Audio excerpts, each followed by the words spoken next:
I'm Carrie. And I'm Kendall, and welcome to Crib Notes. Today we're going to talk about pain. Big topic. It is a huge topic, and I know it's a huge concern for many of you out there that are pregnant and heading towards that labor day. So first of all, I wanted to say that pain is normal. It's a normal process of having a baby, and it's important to look at it as a good thing. It's a positive thing that you're starting to have these pains of contractions, because what that does mean is that you're heading towards the end result of having your baby in your arms. So what's causing the pain? So the pain is being caused from your uterus. So your uterus, those muscles there are tightening and causing baby to push down on your cervix, which then is gonna slowly start to open up, and baby will descend down further into your pelvis. Because regardless, no matter what your plan is for pain management, you will have pain. Whether you're thinking epidural or something that's just going to take it all away, there is going to be some element of pain after with having a baby, before, during, and afterwards. So the options for managing this pain are pretty much three things. We're going to do some more videos that will expand on those three things more thoroughly, so you guys can kind of go towards whatever you're thinking or want to learn more about. But the first option is to go, unmedicated, or use just kind of what we call natural coping skills. So things like breathing, position changes. What else, Kendall? What did you say with unmedicated? Yeah, so doing some counter pressure, ambulation, getting your partner involved to kind of help you with those different coping strategies. Yeah, there's things like hypnobirthing out there now, which is awesome and works super well as long as you're prepared and ready for that. Then there's medication. So the nurses and providers can give you medications, which are typically given through an IV.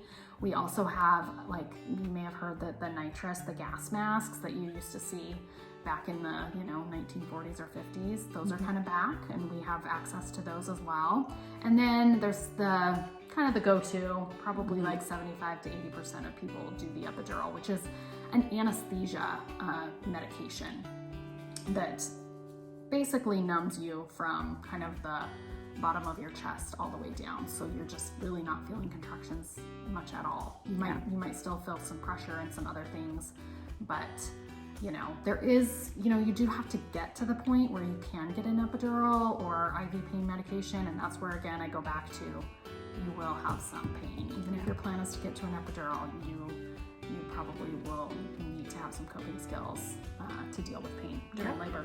Hurts to have a baby. And the better you prepare yourself ahead of time, the easier the process is gonna go, and the better you're gonna be able to cope. So what did you do? What did you for your labors? Well, so my labors, I had an epidural with my first. I ultimately had an epidural. I did get some IV pain medicine. They gave me Stadol, which it's kind of a weird feeling, but we'll get more into that later. It just kind of makes you sleepy, basically. But then I ended up getting an epidural, and it was magical. I got an epidural. Sign me up. Yeah. No shame. No shame. And that's the biggest thing about this, is there's no right or wrong with any of these choices.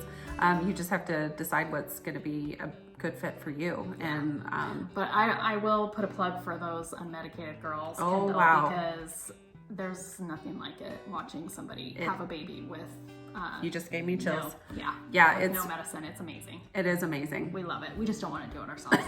That's all. Too wimpy. So let's look at when these options are going to be available to you. These are just average textbook. So for early labor, the best options are usually those non-medicated coping, just regular coping skills that you can do to kind of help you get through that stage of the labor. So like Carrie had mentioned, breathing through them, you know, you can even start the hypnobirthing, different positionings. You know, there's different positions that can help baby with descent down into your pelvis and getting him or her into a good position. So all those things kind of help. Getting your partner involved with doing some counter pressure, maybe on your hips or on your knees, and your nurse can help you with learning some of those. And definitely look ahead prior to your labor and see different options. There's tons of options for you to help with that. And Kendall and I will probably go into some more of that in our future videos and do some demos for you so that you kind of can practice. Yeah. Because the more you're educated, the better your experience is going to be. Absolutely. And the more flexible you are, the better your experience is going to be. For sure. So for active labor, so when things are starting to get to the point where you're like, okay, no, this is getting really strong. I'm having a hard time coping with this. This is, you know, getting on that pain scale of higher 4, 5, 6. Then and your cervix is opening, you know, and that's changing. kind of active labor is that 4 centimeter and up and changing. Yeah. So. Is to move forward with, you can move forward with some IV pain medications, and we can talk more in another video about which specific ones, but those, what's nice about those is those typically work fairly quickly within a few minutes once it's given, and they work fairly well. They kind of take away that, I had the IV pain medicine, and I feel like it just kind of, it didn't take away the pain of the contraction, but I just slept in between and kind of woke up when it was really, really bad, but then it was over. So I feel like it shortened the length of the contraction pain. Exactly. And helped me sleep. So right. It makes sometimes that's all you need is just a little break. Yeah. It makes you feel like you don't necessarily care as much. But it only works for about 45 minutes to an hour on average, depending on what medication they give you. But you can get it multiple times, likely. And then an epidural, that's kind of the big one. That's the one that's going to be lasting you for, ideally, for the rest of your labor, and kind of give you the most pain relief, is that for compared to all the other options we've talked about. And we'll definitely go into a whole video about epidurals because they're kind of an entity unto themselves. Absolutely. But you can't come into labor and delivery at 1 or 2 centimeters, or if you're getting induced and just say, give me an epidural. That's, you know, not how it works. So again, it's always good to have some of those coping skills in your pocket of how you're going to deal with pain without an epidural, maybe without even medicine. So yes, and people ask us all the time, you know, what's the last moment I can get an epidural? And there's a lot of factors that play into that. You know, we look at, is this your first baby? Is this your 4th baby? You know, how far down baby's descended, how far dilated you are. Are you rapidly making some progress and change in your cervix? There's lots of things. So there's not a hard and fast rule for that. Yeah, ultimately, I mean, you really theoretically can get an epidural when you're 10 centimeters and pushing the baby out. It's not going to work though. So that's where what Kendall was saying, all the different factors come into play. Yes.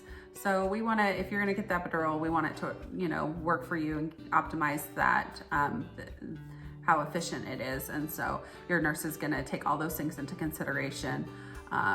But ideally it's better to get prior to pushing, prior to getting to, you know, completely dilated. So yeah, that's when it's going to work the best. Yes. So your nurse might tell you if you're moving quickly, it's not your first baby, it's really kind of too late for the epidural. And what she really just means is it's not going to work for you. So don't waste the time and the money because they do charge for the epidural.